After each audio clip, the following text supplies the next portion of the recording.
ಒಂದು ಹಳ್ಳಿಯಲ್ಲಿ ರಾಮಪ್ಪ ಎಂಬ ಬಡ ರೈತ ವಾಸಿಸುತ್ತಿದ್ದ. ಅವನ ಬಳಿ ಚಿಕ್ಕ ಹೊಲವಿತ್ತು.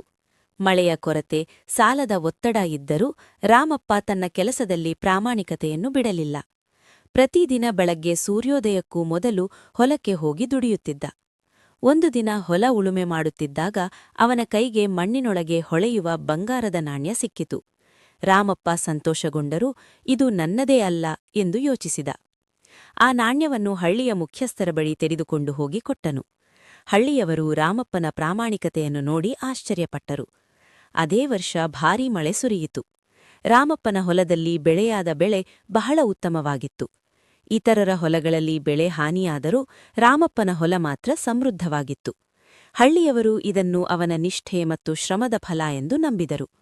ಹಳ್ಳಿಯ ಮುಖ್ಯಸ್ಥರು ರಾಮಪ್ಪನಿಗೆ ಬಹುಮಾನವಾಗಿ ಹೊಸ ಬೀಜಗಳು ಮತ್ತು ಕೃಷಿ ಉಪಕರಣಗಳನ್ನು ನೀಡಿದರು. ರಾಮಪ್ಪ ತನ್ನ ಜೀವನದಲ್ಲಿ ಮೊದಲ ಬಾರಿಗೆ ನೆಮ್ಮದಿಯನ್ನು ಅನುಭವಿಸಿದ. ನೀತಿ: ಪ್ರಾಮಾಣಿಕತೆ, ಶ್ರಮ ಮತ್ತು ಸಹನೆ ಇದ್ದರೆ ಬಡತನವೂ